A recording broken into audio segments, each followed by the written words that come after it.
Blog Talk Radio.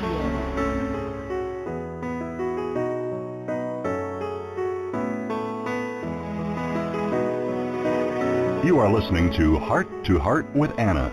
If you have a question or comment that you would like addressed on our show, please send an email to Anna Jaworski at anna@hearttoheartwithanna.com.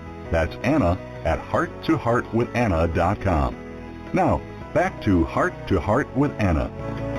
Welcome, friends, to Heart with Anna. My name is Callie Ricard, and I will be acting as host today while Anna is away on vacation. It looks like I have a caller standing by. Hi, caller. Why don't you go ahead and tell everybody your name and a little bit about yourself. Welcome to the show, Johannes. I didn't know whether you had someone else online, that's all. Anyway, my name is Johannes Lisiecki, and I was struck with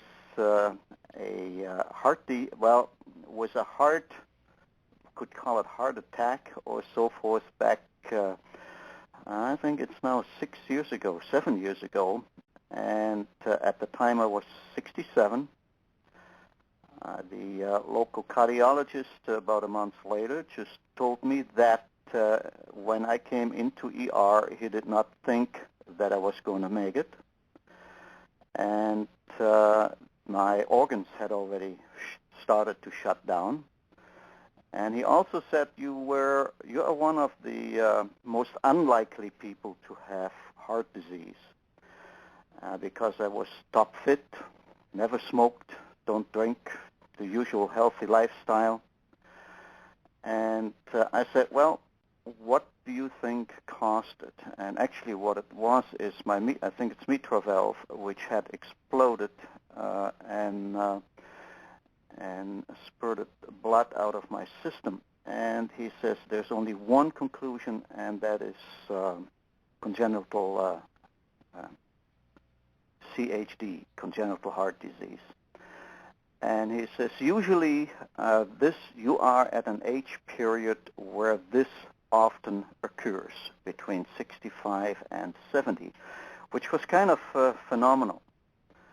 And just to make the story reasonably short, my heartbeat was only going at about 26 clicks a minute.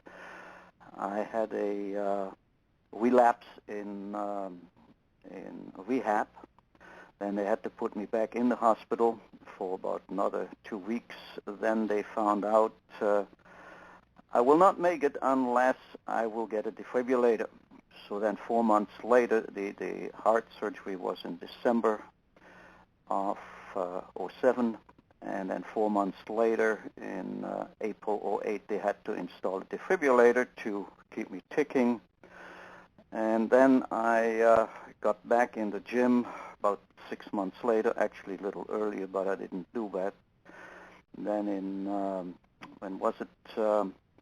January of 2009, I had gotten back into the pool. I used to swim a lot when I was a kid, and got back in the pool, and the manager there challenged me. I said, gee, I did 2 miles. And he says, 2 miles? What's 2 miles? If you'd say 5 miles, I'd talk to you.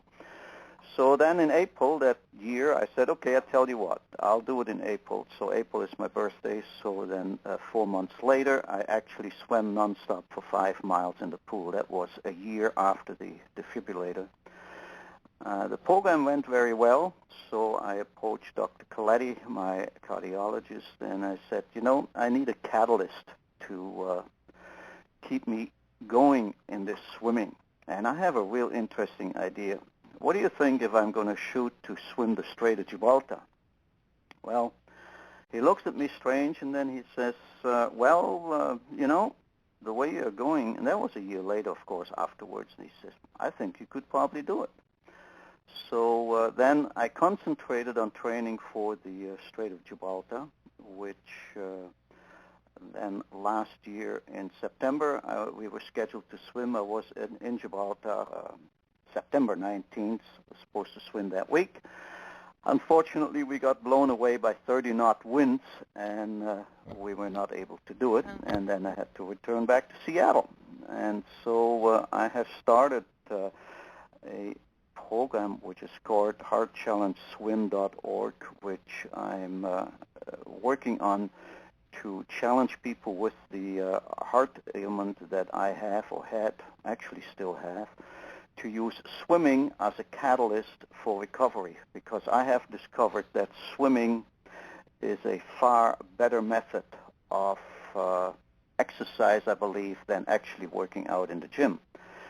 Simply because in the pool you do not, and you by nature cannot overstress the heart. If you learn how to swim properly and evenly, you get all the exercise there is in the world, and it cannot physically overstress the heart in any way. And that was, to me, so it's much more lower impact. Yeah, it's a tremendous discovery. And now, in fact, today I swam 1.5 miles, and so far I have accumulated close to 1,100 miles since I started the swim program. Wow, that is really an amazing feat, 1,100 miles swimming. Yeah. Wow. Do you feel like focusing on your swimming has helped you kind of cope with learning about your heart defect, like with anxiety? Do you think it kind of staves that sort of thing off? It gives you something to focus on? Yes, absolutely. When I get in the pool, what happens is when I'm really, really like mentally in distress or so on, and I go into the pool, it takes me about 2 or 3 laps, and after that I go into a meditating, what would be the good word to use, state, a meditating state sort of, and then I start to think about all things I want to do. While I was swimming for Gibraltar, when I swam to one end of the pool, that was Morocco, and the other end I pictured as Spain. So when I swam in the pool and I headed, let's say, south on the pool lane, I was heading for Morocco. And so mentally, I kept my mind at very even keel, and usually then the rest of the day is much better than the morning. After I swim, I'm a different person. It's mind-boggling. Very therapeutic and very relaxing, it sounds like. And like you said, it doesn't put any stress on your body that way, too. No, not at all. Because, see, you don't compete with anything. You don't, although I compete with myself. I swim so many laps per so many minutes. I have a goal, like, for example, I'm not the fastest swimmer since I'm now 74. And so I swim a minimum of, these are 25-yard pools, and I swim a minimum of 12 laps per 15 minutes. Now a lap is 1 down and 1 back. Okay. Right, so, right. Well, I want to thank you so much for sharing your story with us, Johannes. I am so thankful that you called in today to share that. I'd like to thank all of our listeners for listening in today. Thank you again for joining us this week. We hope you've been inspired and empowered to become an advocate for the congenital heart defect community. Heart to Heart with Anna, with your host Anna Jaworski, can be heard every Tuesday at 12 noon Pacific Time, 3 p.m. Eastern Time. We'll talk again next week.